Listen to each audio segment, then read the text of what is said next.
Assalamu alaikum rahmatullahi wa barakatuhu, everyone. Welcome back to our weekly live stream coming at you from the second floor of Masjid Dar al-Iman in Markham.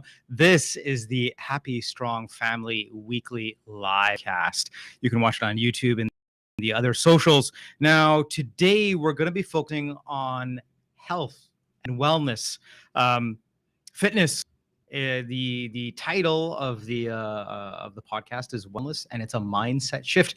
And to my right, we have brother Nadeem. We were kind of discussing off air. We're somehow related. We've seen each other in family circles for a long time now. So, to my surprise, you're actually a podcast guest as well. Wow, it's always a pleasure. Awesome, man. Awesome. Okay, so now, even though I've known you for a while, I've never in family circles, hey, how are you? How's it going? Talk about family, talk about the kids, or you just sit around the table, eat biryani. But I've never asked you what you've done. So my complete surprise, alhamdulillah, here are some of your credentials. You're a certified personal trainer, a health coach, a joint pain specialist, particularly for the shoulders, the knees, and the back. And I was also asking off air, you're a corrective exercise specialist. That's a lot. So let's dwell right into the topic here. Let's deconstruct and let's kind of layer in Deen, Islam, being a Muslim, productive, healthy Muslim, and all of that into it for sure. Inshallah, That's the very nature of the show. But in terms of a mindset shift, Nadeem, what do you mean by that? So, Jazakallah khair for having me on, especially you guys are doing an amazing job, and may Allah Ta'ala put barakah in it. There's a big disconnect, I think, with what health and fitness is today, and that's what I hope to inshallah shed light on, is in terms of what it is today, so that disconnect can be bridged, inshallah. So we need to shift our way of thinking and what it is actually. So I'll get into that, inshallah. I'll take you through stages, inshallah. Sure. And we'll do our best to kind of start from the beginning, I think. So I guess as a disclaimer, I just want to start off with a disclaimer, first of all. Jazakallah khair for the intro. There's a lot there, but there's a lot to learn, right? Still, we're always a student of knowledge. We always think with deen and dunya. Absolutely. It's always an ongoing thing, especially with this field. Yes. But everything good or anything positive or beneficial that I say is from Allah. Any errors or, anything on my part in terms of errors is on me, of course, and of course I ask for forgiveness. I also want to apologize in advance, because sometimes I use analogies or scenarios that may, push people in a different way. My intention is definitely not that. I've done it in the past. It's okay. We'll forgive you up front as well. We'll put also a disclaimer. I'll forgive you up front. So let's just get that. I just want to make sure that it's more of a beneficial understanding of looking at it from a different lens, right? Absolutely. So we can all benefit. 100%. The other thing is, science. I love to follow sort of the scientific. What's out today? What's happening? What are they saying? Yeah. Science and everything is amazing. The research that's going on is awesome, but of course, science and research does change. Mm-hmm. So we look at it, we use it to the best of our abilities, but anything that contradicts the Sunnah or the Quran, we discard immediately. There's no, it's very easy because we look at that as perfection. Fair, okay. But otherwise, anything else is definitely beneficial if it can help us within that as well, right? There's also a disclaimer I was put out. Anything I suggest or recommend, always check with your healthcare provider that you're with, because you may have certain things that I don't know about, right? So check with them first, right? Yeah, and then sort of apply, inshallah, if whatever's beneficial. Good advice. Good advice. So I think there's the topic itself should be thought about. Who's it for example? Mm-hmm. I think it's definitely for everyone, excluding toddlers and babies. Okay. But like men, women, elders, or seniors, or older uncles and aunties. It's a lot of times that's a bit of a disconnect there.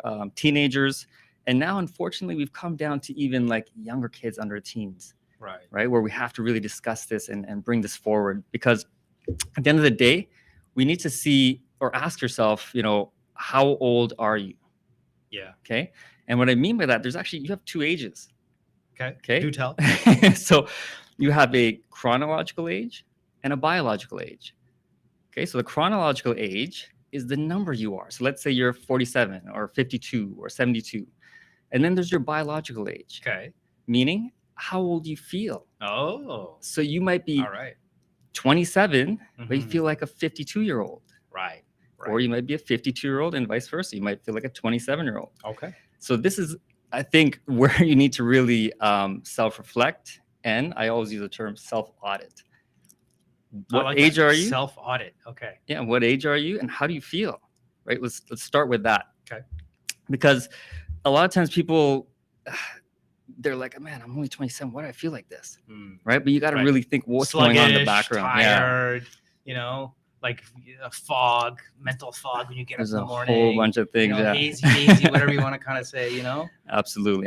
And the thing is, just to give you a little bit of background on me, I think, for me, going back, sometimes, how you get into health and fitness thing, like you didn't know, obviously, right? Most people don't know, but it's been a part of my life forever, pretty much. Okay. Alhamdulillah. And I think a big part of it was, I don't know, to me, you've never aged. Alhamdulillah. Yeah. White hairs. I started getting white hairs when I was younger. I mean, you have an immaculate beard, but you've just never aged. I'm like, oh, okay, mashallah. So for me, it's always been a norm because I grew up very young, at a young age, I think 5, 6 years old from what I can remember. I used to watch my father exercise and work out and bodybuild and all this stuff. And I used to stand beside him, kind of mimic or try to do whatever I could in terms of exercise. And alhamdulillah, it became a habit. And then I carried through the rest of my life and alhamdulillah, able to taste the benefits of it, right? So it's been a long time. It's always been there for me. So I think, for me, and then there came the time of, I had joint pain. I've always had knee pain when I was a child, for example. So this is where I'm sort of leading you to how I got to specializing in this area. Okay. So I've had joint pain, knee pain. I went to go see, I'll give you an example. I went to see a walk-in clinic doctor, for example. I have nothing against doctors. I love them. They have, we need them. Yeah. They know a lot more than I do. Definitely. But, I walked in and said, look, I've got these knee pain all the time and I can't sit down properly and I don't understand what's going on. So can you check it out? Yeah. So we did some x-rays and came back and he goes, you know what? Nothing major. You just have old guy knees. And I'm like, oh, okay. I'm like, okay, so what can I do? Yeah. And unfortunately, he was just like, it doesn't look like you can do too much, honestly. You just got to take it easy. Be careful. So I'm like, okay. I went home and I'm like, I think at that time, only late 20s, 30 kind of thing. Okay. So I'm like, this is a little bit too early, I think. And I've always had issues throughout my life. So I'm like, I told him, like, this is since childhood. So it's not like it just happened now. Right. So anyways, I went back with that. So for me, it was like, okay, I got to figure something out, inshallah. You know what I mean? Yeah. So what was the game plan from there? So then I just, like I said, fitness was my life. So I started studying and learning more and more. And then I just took the plunge and started getting educated. And then as I got more educated in it, that's where I started finding this field of corrective exercise, specialization sort of thing.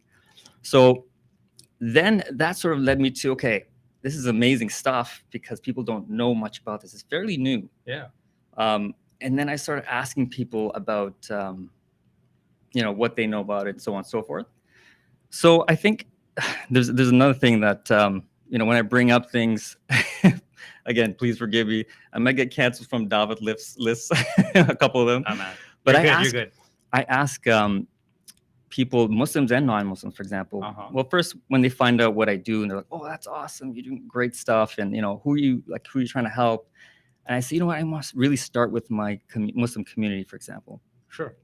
Because I've looked around and I've seen, we're not in good shape. Right, we've got a lot of issues going on, and I think it needs to be addressed. So when I tell them that, unfortunately, I get a different reaction on their face, and they're like, "Oh, like, do you really want to help them?" And unfortunately, it's kind of bad because they're looking at, like, literally, they're pretty much saying that doesn't look like it's a part of their faith. It doesn't even look like they want to be helped. Right. These are things that are coming out of their mouths, right? Even from Muslims. So I think. That's the first thing is to look at. Obviously, we don't take in whatever people say, but I think we should a little to get some perspective and some self-reflection and auditing. Like I said, self-auditing, right? Because we always need to grow. No one's perfect. Yeah, for sure. I mean, here at Dar al-Iman, there's a 2-year program that is teaching tafsir and the seerah of the Prophet Muhammad Sallallahu Alaihi Wasallam. I think next week is starting on Quran comprehension. So when we first learned of the seerah of the Prophet Muhammad Sallallahu Alaihi Wasallam, his life story, right? There was one of the kitabs, one of the books on the Shumail, the characteristics of the Prophet Sallallahu Alaihi Wasallam. And I'm going to butcher the Arabic translation, but to put it in plain English, his chest and his tummy were flat, right? Like Absolutely. a literal straight line. So you can well see he wasn't a dad bod. Right. He was in pretty good shape. Okay. He was in very good shape. To be like a straight flat line. Like, wow, man, that's the physique. And he had broad shoulders, right? So again, if our Prophet Muhammad Sallallahu Alaihi Wasallam, to take a page from his playbook, right, on terms of how he lived his deen, how he lived his, physical life and his spiritual life, that's the complete package right there, man. 100%. That's the whole deal right there, right? So when you look at it from that perspective, you got like a benchmark, you got like a go-to. Absolutely. There's a principal example, right there and then, so 100%. If we do that self-reflection, if we do that self-audit, if we look at it from a very introspective kind of level and say, wow, okay, that mold, that die has already been cast. Exactly. What can I do to get to that? Absolutely. So that as a sister or brother, I can be in my top kind of physical kind of being, right, state, because you take care of your body, you take care of your mind. That's what everyone's focusing on nowadays, right? Absolutely. And it's so well known that mental health is connected to physical health. Physical health is connected to mental health. So Nadeem, kind of walk us through this now. Do you want to kind of go from here? Do you want to go more into corrective exercises? Do you want to go into more of that body-mind connection? Where do you want to go from here? It's an open discussion now. So I think I'm going to tie it through this other way where I'm going to basically, like I said, I need to find out where the disconnect is, because there's a lot of things out there, but why isn't everyone in shape? There's tons of stuff out there now. Okay. So tell us your perspective. Yeah. So I started asking Muslims, I'm like, okay, how much do you exercise? Do you exercise? And what do you do? And I get a lot of feedback. This is what I get back from people. So a lot of people say, I say, number one is I don't have time. Right? Number one reason. Number one, I think time. Like, I have no time for that. I'm sorry. Like, it's just one of those things. Or it's, it's too expensive to gym membership or get help or things like that. The other things I hear back is, my doctor tells me to do this and that. I have to because of my health and whatnot. But I told the doctor, this is what I hear. I can't really do that. So tell me anything else. Give me some pills. Give me some other stuff. But I can't really do that. Right. There's the quick fix. Yeah, unfortunately, the quick fix. And some things. And then I asked them, like, no, do you actually lift weights and resistance train? And they're like, oh, no. Like, well, I don't need big muscles. That's not for me, right? What do I need big muscles for, kind of thing, right? And then, or they'll say, I just can't stop eating biryani or mithai, or it's just one of those things I can't let go. Yeah. So, I think there's like I said, a big disconnect, and to figure out where that's coming from, I try to put some information together, right? Mm-hmm. So this is what I think, in my opinion, and hopefully, inshallah, you can see where I'm coming from. Mm-hmm. I think the big question is, when it comes to health and fitness, like I said, the mindset shift has to be there. So if I were to ask you, for example, just in general terms, you have to exercise to get fit. Yeah. You would agree, am I correct? So I would say, yeah, that is definitely true. Then I would correct myself and say, actually, that was true. So now, this is the big thing that led me to this. Okay. Instead of exercising to be fit, you actually have to be fit to exercise. Wow, mind blown. Okay, yeah, okay, so I can see the logic in that. So there's a lot of ways you can mean that. Okay, the specific way I mean that now is, we don't know in the last 70 to 100 years. I'm not even talking 1,000 years back. Yeah, 70 to 100 years, how drastically our life has changed. So if you ask yourself back then, 100 years ago, let's say 150, whatever, did they have gym memberships? Did they count their calories? Were they on treadmills? Did they have cell phones? No. Right? Were they working in an office job? No, their life was a gym. Yeah. Right? So we have to remember that, because a lot of times people are like, I don't understand what's going on, because we've lost touch with where we are now and what it was like before. Right. So when you look at sort of exercising, when it started a long time. I think it was, let's say 70 years back, for example, sure, where weightlifting and resistance training was only done by pro athletes. Okay. Yep. And then it went to the whole phase of bodybuilding, like you probably remember. Arnold Schwarzenegger, absolutely. There's a huge bodybuilding era that, let's just say, there's a lot of conceptions in your mind that you have from back then. And then it went to general sort of average people who played sports who would train. And now it's come to the average person doing a whole bunch of whatever's out there. Yeah. Right. That's what it's come to. Now, the issue is, and the thing I always pose as an analogy is, think about a car that's out of alignment. If you drive that regularly, most people don't know about cars that much. I'm not a mechanic, but if you drive that regularly, what usually happens to the car? It usually breaks down, wears down on one side, for example. Yeah. There's certain things that wear down on one side specifically, right? Absolutely. You need that maintenance. So imagine you take that car and you say, you know what? I want to take that to a racetrack and I want to really push it, because I think I'm ready to push it hard now. What's going to happen to it? It's going to pretty much wear down a lot faster. Yeah. And you're going to have some real issues real soon. So that's why I relate to our bodies. On a day-to-day basis, we don't know what kind of muscle imbalances we've created by sitting in traffic in a car, sitting at an office desk, doing things repetitively. These imbalances happen because of three major reasons, I think. So there is injury. If you had an injury, you're using one side more than the other in that case, right? To balance. Surgery, like if you had some sort of surgery, you've got to recover. And again, one side is imbalanced. And repetitive movements or tasks, right? That we're not aware of, that we do every day. And if you actually looked at yourself every day going, you know what? I actually sit at the desk like this all the time. Or, I'm on the phone and like this. Things of that nature. So now, if a person, alhamdulillah, I see a lot of positive change, which is good. A lot of people are trying to do something, which is amazing. But the issue comes in now, we're in a different era. And this is what I need people to understand about the mindset shift, is we need to really focus on foundation first. And where are my weaknesses? And not, people get excited and they're like, I want to go to the gym and start exercising. I'll get healthy, right? Lift weights. And some of them obviously do lift weights, which is good. But the problem is we don't know where our weaknesses lie. Okay. So I hear all the time, I started working out and I blew up my knee. Or I started working out, took out my shoulders, just out of commission. Right. So then I tell them, look, if you have this table here and it's unstable, are you going to put anything on there? Are you going to do anything with it? Okay. Good analogy, yeah. It's going to be very dangerous too.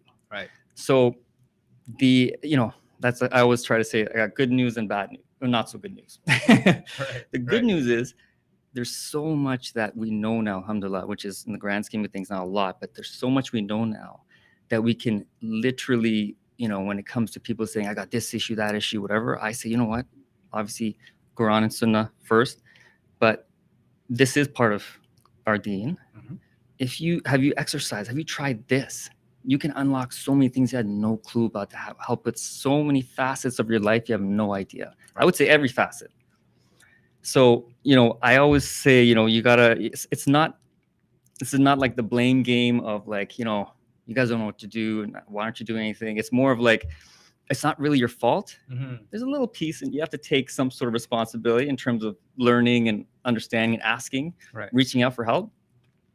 So, but overall, it's not really your fault because it's changed so drastically in the last 70 years. So that's where, in terms of corrective exercise, that's where that really lit me up in terms of, wow, I can help people, alhamdulillah, and they can avoid surgery or medication, right? That's huge. Yeah.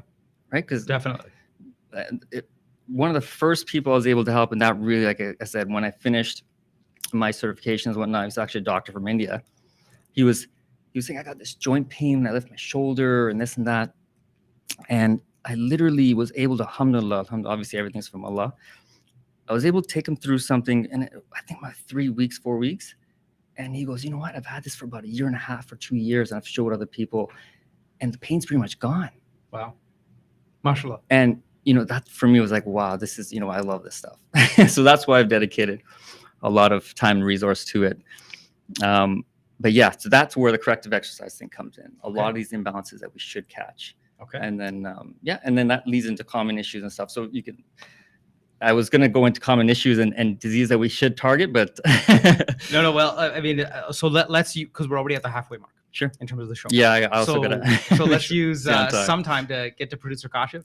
Producer Kashif, I know you always have a number of questions lined up, and you were mentioning already off air you do. So let's get into that. Yes, inshallah, jazakallah khair. So yes, I will ask the question. So before I do that, I just want to present some contact information on the screen. Mm-hmm. So we can contact brother Nadeem. If you just want to go through it. So we got his phone number. The email address is muslimhealthcoach@gmail.com. And then also the Instagram handle is @muslimhealthcoach. So yes, inshallah. So any of those we can use to contact brother Nadeem. So the questions we have here. So we had a few come in through Instagram. So I will display those here. So the first one that came in was thoughts on cupping and hijama for pain management. Because you know how you were saying professional athletes were first lifting. Now you see them all with these cupping marks all over their bodies. LeBron James in the NBA Finals. So what are your thoughts on cupping and hijama? And maybe just explaining what it is, the brief summary for anyone that might not know. Yeah, great question, mashallah. I mean, I'm not an expert on cupping, but I can give you my 2 cents on it. Please, yeah. So obviously, when we look at Quran and Sunnah and cupping that was done, 100%, there's no denying it is amazing to do. So from my understanding, of course, it helps with spiritual and physical issues. So I would recommend everyone to do it, number one. Number two, I think the big thing is, again, we don't want to look at it as a solve everything kind of thing. We have to look at it as it can solve a lot, and it is meant for use. But the Prophet ﷺ, you know, he did a lot more than just cupping. Right. That's what I'm talking about. Is that, are you doing something in your everyday life that could be bringing it on again, right? Whether it's inflammatory foods or on a spiritual side, something you're doing that you shouldn't be, right? You got to reflect on. And then physically, are you doing things in your day-to-day life to bring it back again? Like I said, so you've got to sort of audit yourself, reach out, get some help, and see where you're at. Cupping, 100%, you should be doing it. But you also got to look at the other aspects of what you're doing. Right. Like you mentioned at the top of the show, a holistic approach. Exactly. Right. Not just any one measure, kind of an end all be all. And that's it. And the tough part is people are always looking for that quick fix. What can I do? How do I get rid of this? Like, how do I get the stomach?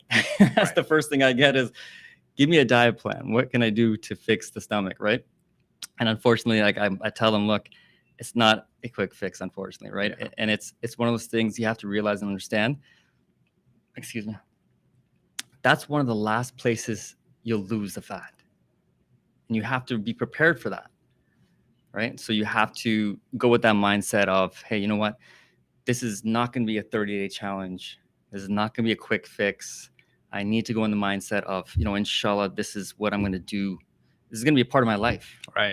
Right? Not just a quick fix. Right. So we have to look, like you said, at the holistic approach. Okay. Next question, Producer Kashif, please. So yes, the next question was, so, to start, if only time to focus on one initially, diet or exercise, which one takes priority? No. This is interesting question. Let's say I got 30 minutes, right? Yeah. And I really like this question also because, I'm just assuming things here. They're not setting themselves up for failure by saying, I'm going to exercise, I'm going to do it clean, I'm going to eat clean, I'm going to do everything. Maybe, okay, let's start small, let's start somewhere. Right. Diet or exercise, I got 30 minutes. Should I cook that nutritious meal or should I use that 30 minutes to go to the gym and, maybe hit the machines a bit? Yeah, great question. Great question. So my answer to that usually, inshallah, is like, I say, why not both? But like you said, in a small dosage. So when you look at exercise and dieting or healthy eating, for example, I always say, start with your plate that you normally eat. Let's rearrange the portions. Okay. And that's a huge thing that people are not aware of, is that their plate, like mine used to be, right? When you're young, you can get away with anything, right? But as we age, like I'm 47 now, so I've got to be very accurate with what I'm doing. Right. So your plate should be in check, meaning how much proteins, how much carbohydrates, how much fats do you have in your plate. And again, I try to tell people, don't make it complicated. Don't start counting calories. Don't start worrying about this and that. Just look, half your plate should be like vegetables, for example. Another piece can be like carbohydrates and other sort of fats. And then you have another big portion of proteins, whatever, chicken, fish, dals, whatever. Right. But you want to make it like 1 palm to 2 palm size of that. Okay.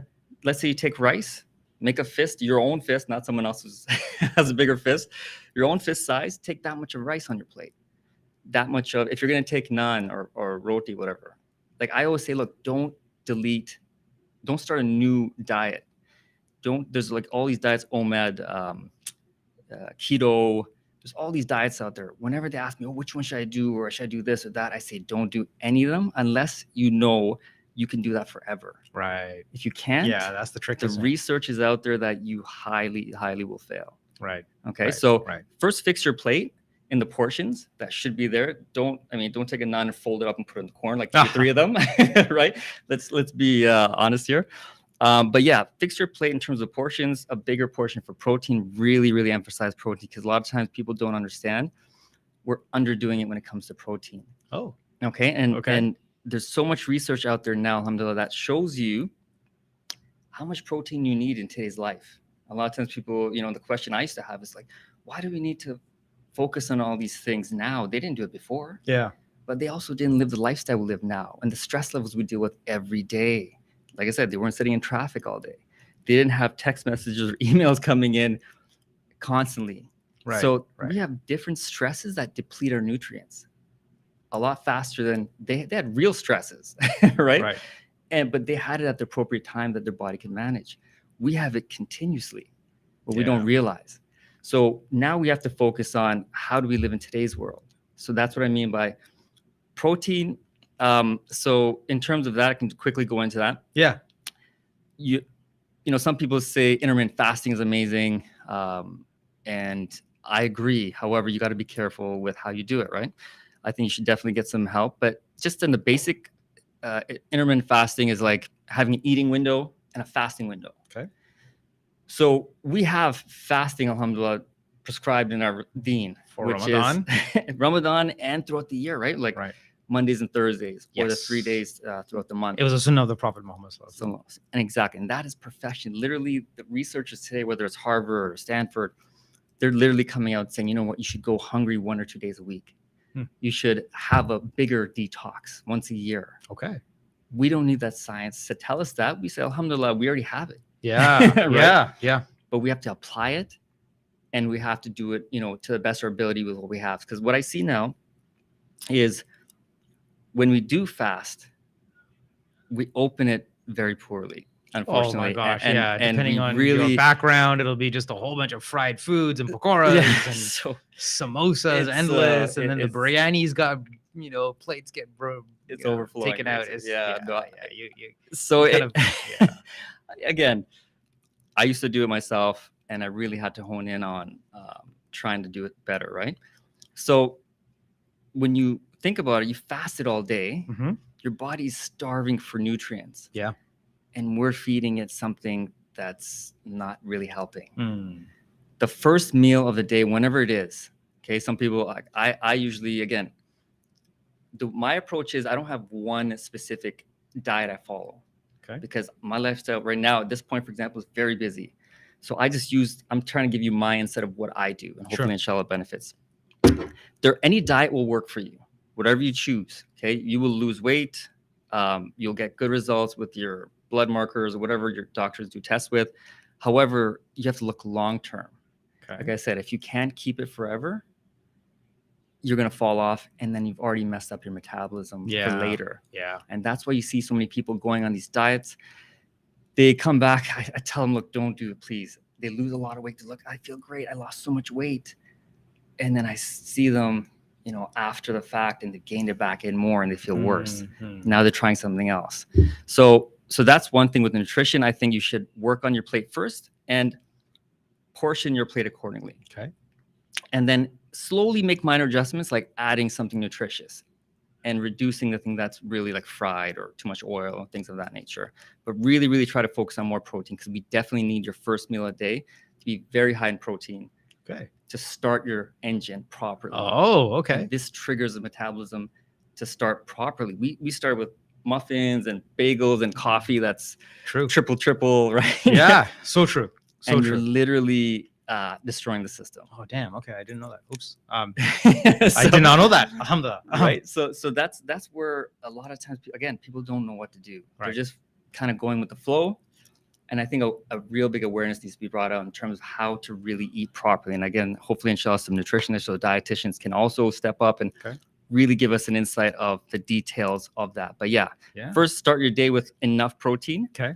And then throughout the day, another big thing, sorry, before I forget, is snacking. That's one of the biggest downfalls that I see. Okay. It's a fairly new phenomenon. Snacking was never there. Right. Why are we snacking now? Yeah. And what are we snacking on? Right. A lot of things that are considered a snack, when I see it, and even with, I'm telling you, with my family, when my kids are having a snack, I'm like, what are you guys eating? Oh, is that a snack or is that dessert? Right? Yeah. I'm like, let's call it what it is. Okay. Right. Look, you can have it, but I try to teach by showing, let's call it what it is. And then inshallah you'll understand better. Not, hey, don't have this. Right. So we need to understand what we're putting in our mouth. There should be an eating window. And if you do the right portions, like I said, with protein and so on and so forth, it should stabilize your blood sugar so you don't feel hungry. A lot of times people eat the wrong things. It spikes the blood sugar. Right. And it crashes. Yeah. And then they feel hungry again. But why do they feel hungry again? So they snack.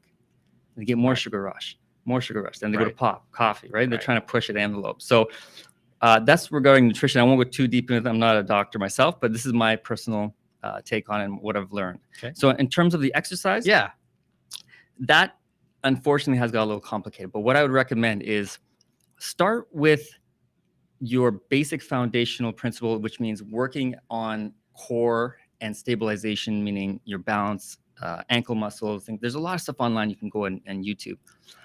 Start with the core and foundational exercises. And I do recommend, I always tell people that don't depend on the gym. I honestly don't have long periods of time throughout the year. I don't have time to go to the gym. There's no way. Learn to work out from home I've got kids at home too. Mm-hmm. Let them see it. That's what I was exposed to. Okay. Build habits around the house where it's all about health, fitness, and exercise together. You can bond together that way, right? Yeah, good point. So learn to work out from home and start with the core and stabilization fundamentals. Okay. And then don't stay there. A lot of times I see people, alhamdulillah, you see people at the masjid actually walking and doing things, which is awesome. But if you look the same after a year or two, you're not doing enough. Okay. Good to know. Got to take, again, self-reflection. How do I feel and look from last year? And it's not a quick fix. Like I said, at least you'd have 6 months to a year to reflect and say, do I look a lot different than before? Right. Do I feel a lot different? Then I know what I do is working. But if I'm looking the same and kind of a little bit better, I think you need to do more. Okay. Okay. Good to know. Thank you for addressing that. Yeah. Kashif, more questions. Yeah, we also have some coming in from the live stream. Okay, good. So yeah, let's switch to the questions here. So the last one that came in from Instagram was, how long should we stretch before our actual workout begins? And I guess they gave some more particulars for their case. It's a South Asian male, age 40. But I guess in general for everyone also, and does age factor into the stretching? Yes or no? Great question. So this is, something that, again, people will not be aware of most times when I pose this to them, is that stretching can be good and it can also be harmful for you. No way. Okay. Which Just do tell. Okay. I did not know that. So this is where you got to kind of, like I said, reach out and sort of, or at least research some more. Because some people, I ask people, okay, what do you do for work, exercising? Where they're like, I do all these stretches, and especially before athletes, they're like, I do this stretch and that, this is tight, that's tight. So when I pose this to them, they're blown away because there's no way I would have known that kind of thing. Exactly. Yeah. It's so Change entrenched. traffic. It's so entrenched that we stretch before exercising. Absolutely. So there's one. I'll break it down. For stretching, number one, you got to do a test if you're hypermobile or not. Okay. What I mean by that, because hypermobility is a thing you're basically born with. Okay. Which means your ligaments and tendons are a little bit more stretched than the average person, which is, I mean, it is what it is. Alhamdulillah. You're born that way. Allah subhanahu wa ta'ala made you that way. And you just got to notice that if you are or not. How to test that? There's a few tests that you can do sitting there. I want everyone to try it. You can take your thumb and see if you can touch it to your forearm. Like you see mine cannot touch, right? See if you can kind of bend it like this. If this touches close to the forearm, let me bring the camera. That means you're hypermobile, okay? And like my daughter's hypermobile. We tested it out. We're like, oh, okay, you're hypermobile, which means you have already stretched ligaments and tendons. When you put your elbow out, if it goes backwards a little bit, that's also another indication. Okay. Your knee, if it bends a little bit backwards, that's another indication. Okay, so there's different levels of hypermobility. So with those people, I say do not stretch. If you do stretch, you're making the issue worse. Okay. Because now your strength, like think of a gearbox. Yeah. Gears working together. If you stretch even further out, the joint is unstable. Yeah. Even more unstable. It's out of sync, out of contact. Yeah. So for those people, I recommend usually percussion, which means just massaging out that area and no stretching. Okay. And again, depends on all right. Now, for the rest of the population that has regular sort of function like mine, whatever, I say again, be careful with what you're stretching, because a big thing here is I speak to athletes, for example, and I work with people who are trying to play sports and get in good shape that way, which is awesome. But they're like, my hamstrings are so tight, which is the back of your leg back here, and they're like, it's always so tight. I got to stretch it out like crazy, and then it feels a little bit better. If you understand human anatomy, that hamstring muscle connects your pelvis in the back. Now, this is where it comes where the imbalances take effect. If you are imbalanced in a way where your pelvis is tilted forward, you're already stretching that hamstring. Okay. Now, when you go to stretch it, it's going to feel tight, obviously. Yeah. And what happens when you keep stretching a rubber band? There's micro tears. Eventually, that's why this hamstring is one of the leading, I think, injuries for athletes, especially, but even anyone. So if you're stretching something that's already stretched and you don't know, you're actually doing more damage. Right. Wow. So that's what I mean by you have to be very careful now. It's a different world. Yeah. You really need to know where you're at. Wow. This has been super educational, man. So for the rest of the people, if you do stretches and you don't know where you're at, I would just say do light stretches. Do not go overboard with trying to really stretch it out. Okay. Do very light stretches. Other than that, I say if you're going to work out, do whatever workout you're going to do, but start light, and you're kind of warming up your muscles that way. Okay. Start very light and then build your way up. Okay. Producer Gosh, if you're saying we have some questions from the live stream now. Yes, Jazakallah khair. So we got some questions and comments coming in. So we had someone saying Jazakallah khair for organizing. Dr. Rashid is watching, so he has some advice, as he always talks about role modeling, that the interest shown and held by parents allows youngsters to think about it. So Jazakallah khair for that advice, Dr. Rashid. As parents, we should role model and set the example for our kids. Another comment from Dr. Rashid about we used to have kitchen gyms, kneading dough, washing dishes, lighting fire, etc. Machines have changed all that. So we were talking about before, why didn't the people before us focus on health and fitness and have gyms and this? Well, their lifestyles were completely different. So hopefully, we can go back to some of that where we can. Exactly. And then we had a question come in here about a recommendation on consumption of red meat. How much is too much? Okay, yeah.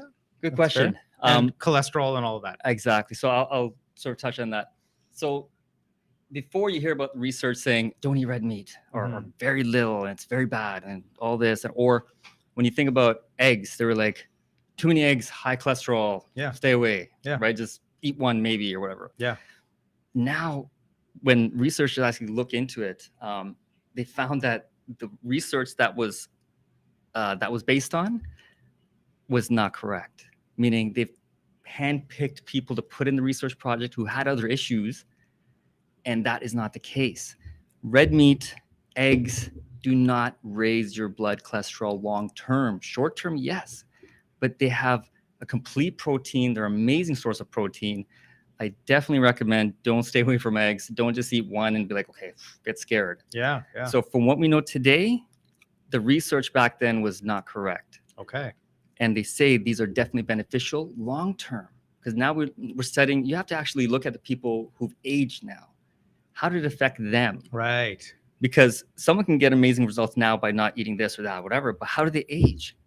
And that's where it comes into play, where I think, everything in moderation. That's what our dean teaches, right? Yes, balance. Definitely. And that is the key thing. Keep that in mind. I'm not saying eat 15 eggs tomorrow, right? Yeah. Everything in moderation. Our dean teaches that, which is amazing. But we don't understand how these foods affect us. So red meats in long term, what I meant. So when you look at the older population and they're aging in a way where they're frail, they're weak, we don't have to age that way. The reason is, I think the focus on weight loss, dieting, and sort of that paradigm of like, I need to lose weight. We were focusing so long on weight loss, were we focusing on the wrong thing? And there's a lot of research coming out that's showing, which I agree with, we should actually focus on, so we're not overweight or over fat. We're actually under muscled. Okay. And that's where it comes in. We have to understand how to age stronger. No one's saying we're going to live longer. We know as Muslims that our data is written. Yeah. But quality of life is in our control. Well said. So what we should look at is, when I say people lift weights and build muscle, first of all, it's very hard to build muscle. Okay, I've been probably exercising and doing this for like over 30 years. And I should be a massive beast, right? But it's very hard to get muscle, number one. And it's a big misconception for women who don't want to look manly, for example. Yeah. We need to really prioritize our muscle over weight loss. Okay. Because we don't understand your muscle, actually, they found out is an endocrine organ now, which means it's not used for function and just strength. They've actually found out, they can test this now with all the technology we have. It releases chemicals that we never knew that it had, like basically we had in our body. Allah subhanahu wa ta'ala has created it perfect and built in medications for us to be released if we utilize it correctly to get it released. Oh, okay. So if you're not, I'm sorry, we're on a tangent here, but if you're not resistance training a certain percentage above your norm, those chemicals will not be released. And you're not going to get the benefit of it. Okay. So our muscles are 80% basically a storage mechanism for the food that we eat. So we eat, breaks down to glucose. Hopefully you're getting protein sources, good healthy sources. And 80% of that gets stored in your muscles for later use. Now, if we're not doing much and it stays full for the most part, or mainly full, the rest of the stuff we're taking in, where does it go? Yeah. To fat. Okay. This is where the understanding has to come in. This is where I hope, inshallah, through this, to give people a better lens on how, or to give them at least some sort of insight and make progress and try to do something now because they understand it better. Right. So these foods, alhamdulillah, Allah has created for us to eat. And, they have definitely benefits in long term as well for your muscle health and longevity, quality of life, basically. Yeah. So I think in regards to the food thing, like I said, red meats, I say go ahead in moderation. In moderation, yeah. Again, check with your doctor right, if there's anything, other issues. Yeah. Eggs, I eat eggs all the time. I eat like 2, 3, 4. So again, not 15, but hope that answers that, inshallah. All right. Yeah, just like one point I just want to make about aging better that I sort of look back on my life and reflect upon. Something we talk about on the show a lot is that marriages are getting more delayed now. Obviously, you're having kids at later ages. Like my dad was 10 years younger than me when we had our first kids, right? So about it is the importance of aging better. I feel it now because when you're old and you're not aging that well, then you're having kids. It's going to be a lot harder on the lifestyle. Yeah, so, absolutely. Definitely. And I love the saying, age stronger. Absolutely. I love that. I mean, we don't have to age the way people are aging. Yeah. Like I said, know your ask yourself, how old are you? And then literally, honestly, my belief, Alhamdulillah, it's always been there, that you could feel at least 10 to 20 years younger. You just have to be able to put in some work. You got to do something. Anything that's worth it takes effort. Yeah. Right? For sure. For sure. So as you were talking, questions? we just had a comment come in, and I'll read that. So unfortunately, some biased studies regarding negative animal protein benefit, the vegan movement, nothing against vegetables and fruit, but everything, inshallah. So like you were saying. Yeah. And then we have some more questions here. Sorry, jumping all over the place. So would going for a regular walk be considered exercise, or does the heart rate need to be up for it to have impact? Good question. Great question. Okay. Again, I recommend usually people going for a walk, at least 10 minutes after they eat, first of all, right? And hopefully you've eaten well, so you feel energetic, not the other way around, which we normally feel after eating like a whole bunch of we eat, right? Yeah. Everyone's like, oh, that's it. Right. So walking is definitely beneficial, but again, I get people telling me like, I'm running errands, I'm running here and there. Isn't that I get enough exercise? Yeah, that's good for the heart, but like I said, you need to focus on the muscle now more. We need to put that in perspective and really bring that to the forefront, because we need to unlock all that pharmaceutical medication that Allah subhanahu wa ta'ala is locked in our bodies, is giving us for free. Right. And we need to get off this other medication. Walking is definitely 100% beneficial, but a lot of times, sometimes people kind of just do that. They stay on the treadmill for an hour. Yeah. Or, so yeah, that's my take on that. Okay. Yeah, Jazakallah khair. So I think Dr. Rashid is also saying that, obviously making physical, I think PE means physical exercise, maybe as part of healthy lifestyle, which includes nutrition, sleep hygiene, and stress management. Quick fixes are quick to disappear. So that, Jazakallah, Dr. Rashid. Great wisdom there. Great wisdom. Yeah. So we had another question here, sort of a fun question, I guess, and maybe for both you and Mushtaq Bhai. Oh. So any suggestions on physical activity as a family we can do? I think they meant to say we're looking for new ideas. We went kayaking for the first time and all loved it. And what a great workout. Looking for more halal ideas. All right. Go ahead. Yeah, I mean, it all depends on what you enjoy, right? For me, I'm not a big camper or outdoorsy guy. It's my thing. I just can't, I don't like stuff crawling on me. So I'm not a big camper, but some people hiking and camping and things of that nature are amazing. Find a sport that you all kind of enjoy. At home, for example, I got a set of boxing gloves, for example. Yeah. And for my kids too, I told them you can't box each other. But with me, I teach them some sort of self-defense. We have some fun, and it really drains their energy. And I think it's a great sort of fun activity. They love it. Yeah. So it all depends on what you and your family would enjoy, right? So just there's just tons of things out there. I'm just giving you some examples that we do, kind of thing. And then, like I said, walks and the other thing is, when you go for walks, you walk in flat surfaces. People don't really understand how important our feet are, for example. So if I were to tell you quickly, for your feet, for your hands, if I told you put a cast or a sock on that's pretty immobilizing, and then put something else on that's more solid, that's really restricting your movement, and just live your day-to-day life. After 6 months to a year, you take that off, how's your hand going to look? It's going to look the function's not going to be great. Yeah. So what are we doing to our feet? Putting them in socks and shoes that are not flexible. Right. Okay. Right. So go for walks. A lot of times they say, do 10,000 steps a day. Again, you could be doing more damage if you don't realize what you're doing. Go for walks. Go barefoot on the grass a little bit to get that energy. There's something with that. But really try to walk on uneven surfaces. Okay, to balance things out. Inshallah. Yeah. I mean, for me, in terms of what we do as a family, I am an outdoorsy guy. Okay, that's great. My kids love going to parks. Typically on a summer weekend, we're at a park like Morningside Park in Scarborough. Absolutely. Is a perfect example for us, right? I'll take like half the kids.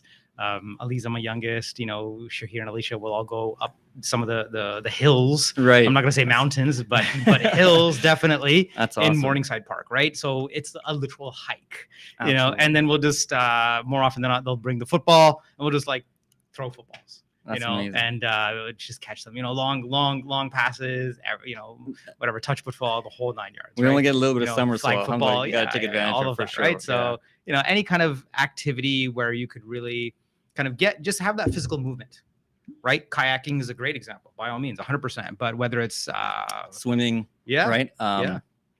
Yeah, anything like that requires your body to get active for sure, 100%.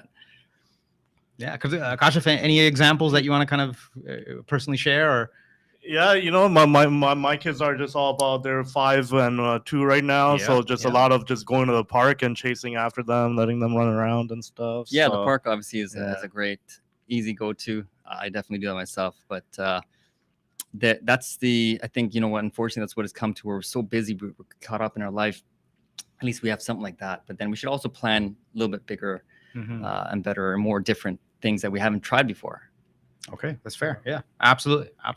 Any last questions? We're approaching top of the hour. Yeah, we're approaching the top of the hour, so we had some comments and questions coming in. So someone was saying, Alhamdulillah. Oh, sorry, where'd it go? Alhamdulillah, I used to fall for these fad diets. Now I just do. So they're suggesting maybe a sunnah version of a diet, which is 7 dates in the morning, milk, a small snack throughout the day, fruit, and a nice dinner. Alhamdulillah. So alhamdulillah, it's working for them. We got Dr. Rashid just again saying that walking releases a brain regenerative protein. You will inshallah think better. Okay, wow. And then the final question we'll ask here is, any suggestions for those who are mentally struggling to get started or emotionally eat, which contributes to unhealthiness, motivation boosters? And you know, also maybe you see with your clients, because I know it happens to me a lot, is this sort of pursuit of perfection, right? I'm going to go every day to the gym, but you miss one day and that's like, oh man, the entire week's a write-off now, right? 100%. So Yeah. Just So how to stay motivated, man. yeah. So it honestly, it is very tough. And I say that for myself because a lot of times people are like, oh, you're a personal trainer, you just love doing this all the time. I'm like, no, you don't understand what it takes for me to actually start exercising, working. I've got to get into a mindset. I tell my kids I'm coming home, like, okay, I got to do this somehow. I'm so tired. But I think the biggest thing is, and that's a great question, your why has to be solid. Why am I doing this? And I think you need to ask yourself 5 times why to get to the real answer. At least 5 times, I think they say. So I want to lose 5 pounds or 10, 20 pounds. Why do you want to lose the 20 pounds? I want to look good in my clothes, fit better, and I want to be have more self-confidence, blah, blah, blah. Why do you want to have that?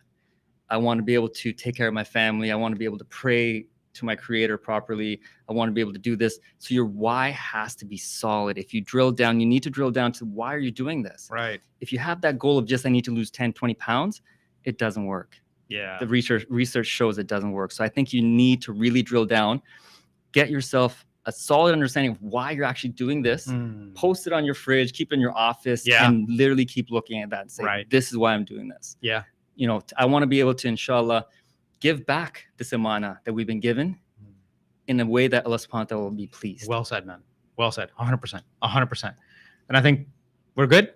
No more questions. All right. So Nadeem, brother Nadeem, thank you so very much, man. No problem. For having me. It's been a genuine pleasure. Like I said, we're Always. somehow family. So just for you to actually be on the show, wow, Awesome. This is awesome. And this is awesome. And for me to kind of just personally learn about your take on fitness, on that whole mindset shift. And I love the saying to age, you know, fit, right? To age stronger. Quality of life. Quality of life, right? So that is so powerful, so powerful. And yes, you said it best. This body is an amana. It's a trust, right? So Allah subhanahu wa ta'ala has given us all this one life to live as a trust before we go on to the next phase, on to the akhirah. So, you know, take care of it. Take care of your body. If not for yourself, then for your kids, you know, for your parents. But it's yours to take care of. So we really can't stress that enough. And as part of the overall happy family, you know, happy, strong family theme and motto, it's in the name, strong. Absolutely. Right. So that's why we thought it, you know, pertinent to bring on a fitness coach. So thank you again, and we'll wrap it up. So as always, thank you for watching. Share this YouTube channel, share the video, just, pay it forward. Pay it forward. You never know who could benefit, and do your part to kind of really spread the message of living a strong, happy Muslim family-based lifestyle. This YouTube broadcast comes to you every Sunday, 11 a.m. Eastern, from the second floor of Masjid Dar al-Iman, Markham. If you have any questions, you can always get into a DM with producer Kashif, and we'll get back to you. And you could even give us topics, ideas for future shows as well. All right, then. Signing off. This is Brother Mushtaq with Happy Strong Families. Bye for now.